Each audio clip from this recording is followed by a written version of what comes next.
Hello everyone, welcome to my channel. कैसे हैं आप सब? उम्मीद करती हूँ आप सब बहुत अच्छे होंगे। तो आज मैं फिर से आप सबके लिए कुछ खास टिप्स एंड ट्रिक्स लेकर आई हूँ। उम्मीद करती हूँ आप सबको पसंद आएगी। पसंद आती है तो प्लीज़ वीडियो को लाइक कीजिएगा और शेयर कीजिएगा। पहला टिप्स है कपड़ों से टैग निकालना। जब भी आप शॉपिंग करते होंगे तो आप देखते होंगे कि जीन्स में शर्ट, टी शर्ट, ड्रेस, हर चीज़ में इस तरह के टैग लगे हुए रहते हैं। अगर आपको ट्रिक पता हो तो बहुत आसानी से आप टैग को निकाल सकते हैं। ट्रिक नहीं पता होती है तो फिर हमें कैंची की ज़रूरत पड़ती है या फिर खींच के उसको तोड़ना पड़ता है। आप ध्यान से देखेंगे तो आप देखेंगे कि एक बटन टाइप की लगी हुई रहती है और हल्का सा बस आप प्रेस करेंगे अंदर की तरफ दबा के और फिर खींचेंगे तो बहुत आसानी से ये निकल जाती है। तो आप देख सकते हैं यहाँ पे लगा हुआ है ना। अब हल्का सा बस यहाँ से प्रेस करके और खींचिए और कुछ सेकंड में ही ये निकल जाती है बहुत आसानी से। इस ट्रिक से आप कितने सारे कपड़ों के टैग निकाल सकते हैं। ज़्यादा खींचने की ज़रूरत नहीं पड़ेगी, ना ही कैंची की ज़रूरत पड़ेगी। और ये जो टैग का जो ये धागा है उसे भी आप चाहे तो संभाल के रख सकते हैं। आप इसमें चाबी रख सकते हैं। कई तालों के एक्स्ट्रा चाबी होती है, 3-4 चाबियाँ होती है। हम कहीं पर ऐसे ही रख देते हैं तो वो गुम हो जाती है, जब कभी ज़रूरत पड़े तो नहीं मिलती है। तो आप उस एक्स्ट्रा चाबी को इस धागे में रख सकते हैं। तो मैं इसको निकाल लेती हूँ। धागे को गांठ लगी है इसमें और आप देख सकते हैं कि ये धागा भी बहुत मजबूत है और देखने में भी अच्छा लगता है, क्योंकि गांठ तो इसमें लगाने की ज़रूरत है नहीं। तो इसमें आप जितने भी एक्स्ट्रा चाबी है लगा के और इसको रख दीजिए। अगला जो टिप्स है वो बहुत ही यूनिक सा है। आज मैं देसी तरीके से आपको संतरे का या किन्नू का जूस बनाना बताऊंगी। एक बार होता है कि हमें जूस पीना है, हम मार्केट से लेके आते हैं क्योंकि घर में जूसर नहीं है तो हम जूस कैसे बनाएंगे। और मार्केट से जो हम जूस मंगाते हैं उसमें पानी मिला हुआ रहता है, चीनी मिलाया हुआ रहता है, जो कि अच्छा नहीं है हेल्थ के लिए। तो आप उसके लिए क्या करें कि आप किन्नू का या संतरे का जिसका भी जूस बनाना चाहते हैं उसको बीच से इस तरह से कट कर लीजिए। और उसके बाद लेना है आपको एक ग्लास, स्टील का कोई सा भी आप ग्लास ले लीजिए और एक बाउल ले लीजिए। थोड़ा बड़ा ही बाउल हो तो अच्छा है। और बाउल में आप ग्लास को इस तरह से रख दीजिए और अब आधा जो किन्नू है उसको इस तरह से आप ग्लास पे रख दीजिए और एक हाथ से ग्लास को आप पकड़ लीजिए, नहीं तो गिर जाएगी। और दूसरे हाथ से इसको राउंड राउंड घुमाते जाइए हल्का सा प्रेस करते हुए। आप देखेंगे कि बहुत आसानी से जूस निकल जाती है।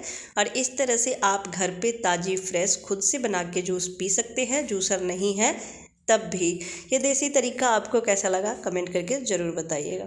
तो बहुत आसानी से ये जूस बन जाती है। और जो एक्स्ट्रा थोड़ा बहुत रह जाता है पल्प उसमें, तो छिलके में, तो उसको भी आप चम्मच की सहायता से निकाल लीजिए। और फिर छन्ने से जब आप जूस को छानेंगे ना तो उसमें निकाल के और प्रेस करते हुए उससे भी जूस को निकाल सकते हैं। तो ये देख सकते हैं थोड़ा बहुत है इसमें, तो मैं इसको छान लेती हूँ। तो एक किन्नू का इतना जूस हुआ है और बाकी जो पल्प बचा है उसे थोड़ा थोड़ा करके हम छन्ने में रख के चम्मच से प्रेस करते हुए जूस निकाल लेंगे। जो भी निकलना होगा निकल जाएगा। और आगे मैं आपको बताती हूँ कि आप किन्नू के छिलके को भी कैसे यूज कर सकते हैं। सबको पता होगी कि किन्नू के छिलके भी बहुत फ़ायदेमंद होते हैं।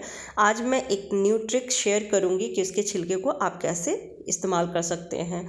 तो एक किन्नू का छिलका है, इसे छोटे छोटे टुकड़े में मैं कट कर लेती हूँ या हाथ से ही तोड़ लेंगे, बहुत ही आसान है। इसको बहुत सॉफ्ट होते हैं ये। और एक भगोने में मैं 1 लीटर पानी को रखती हूँ गैस पर गर्म होने के लिए। तो मैं इसे तोड़ लेती हूँ और जो पल्प बचा हुआ है जूस निकालने के बाद उसे भी हम यूज़ करेंगे, उसे भी फेंकेंगे नहीं।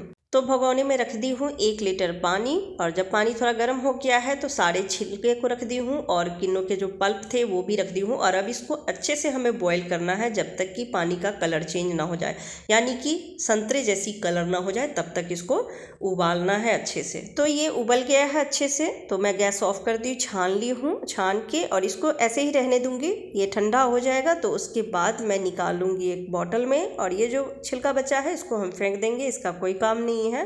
और अब आप इसको ठंडा करके बॉटल में भर लीजिए और फ्रिज में रखिए। 1 महीने तक आप इसे पोछा में यूज करेंगे, घर में एक अच्छी सी खुशबू रहेगी इससे पोछा लगाएंगे तो ये ट्रिक आपको कैसा लगा कमेंट करके ज़रूर बताइएगा। चलिए बढ़ते हैं अगले टिप्स की तरफ। अभी सर्दी का मौसम है। सर्दी के मौसम में गाजर अभी ताज़ी फ्रेश मिल जाती है, लेकिन जैसे ही गर्मी आएगी तो इस तरह से ताज़ी फ्रेश गाजर तो नहीं मिलेगी। और अगर मिल भी जाती है तो वो गाजर 1 से 2 दिन में ही ख़राब होने लगती है। होता है कभी हम खरीद के लेके आए लेकिन टाइम नहीं मिला, उसका कुछ हमें बनाना है, कोई रेसिपी बनानी है पर नहीं बना पा रहे हैं तो वो ख़राब ख़राब होने लगती है। तो आज जो मैं ट्रिक बताने वाली हूँ उससे आपकी गाजर कम से कम 15 दिन तक सुरक्षित रहेगी, ख़राब नहीं होगी। तो उसके लिए जब आप मार्केट से गाजर लेके आए तो उसको धोएं नहीं, धोना नहीं है, क्योंकि धोएंगे पानी रहेगी तो वो ख़राब हो जाएगी। आप बस लेके आए गाजर और दोनों तरफ से आगे पीछे का थोड़ा थोड़ा भाग आप कट कर दीजिए। और कट करने के बाद बीच से कट कर लीजिए, क्योंकि गाजर अगर बड़ी होगी तो इसको रखने में डब्बे में दिक्कत होगी, तो इसके लिए इसको कट कर लीजिए। तो मैं सारे गाजर को कट कर ली हूँ और अब ले ली हूँ एक डब्बा और उसमें तले में बिछा दूँगी टिश्यू पेपर। हो सकता है थोड़ा बहुत मॉइस्चर हो, क्योंकि गाजर को फ्रेश रखने के लिए सब्जी वाले भी पानी का छिड़काव करते हैं, तो इसके लिए तो टिश्यू पेपर रख दी हूँ। और अब सारे गाजर को डब्बे में रख के और ऊपर से भी एक टिश्यू पेपर रख दूँगी और फिर ढक्कन को बंद कर दूँगी। आप अच्छे से बंद करके और फिर फ्रिज में रखिए। इस तरह से 15 दिन तक आराम से गाजर रह जाएगी, ख़राब नहीं होगी। अगला जो टिप्स है उसके लिए हमें लेना है 10 लगभग अगरबत्ती। खुशबू वाली अगरबत्ती लें तो ज़्यादा अच्छा है। और आजकल तो मार्केट में कई तरह की अगरबत्ती आती है जो बहुत ही खुशबूदार होती है। अगरबत्ती हम सोचते हैं कि सिर्फ पूजा में ही यूज़ किया जाता है, लेकिन अगरबत्ती को और भी तरीके से आप यूज़ कर सकते हैं। तो चलिए मैं शेयर करती हूँ। तो इसके लिए मैं ले ली हूँ 10 अगरबत्ती और अब लेना है पेपर और इसका हमें पाउडर तैयार करना है। तो इसके लिए पेपर पर रख देती हूँ और बीच में इसको रख के और ऊपर से पेपर को फोल्ड कर दूँगी इसी को। और अब आप कोई भी भारी चीज़ ले लीजिए ताकि हल्का हल्का इसको आप ठोकेंगे तो ये पाउडर बन जाएगी। तो मैं इससे हल्का हल्का इसको ठोकूंगी और ये एक पाउडर फॉर्म में बन जाएगी। तो मैं आपको दिखाती हूँ।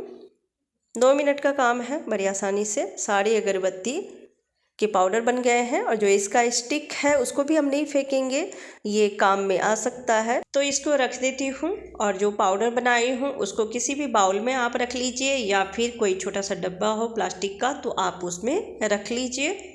और इस तरह से रखेंगे तो सारी इसकी खुशबू जो है वो बहुत जल्दी ख़त्म हो जाएगी। तो इसके लिए हमें किसी भी डब्बे में या बाउल में रखना है।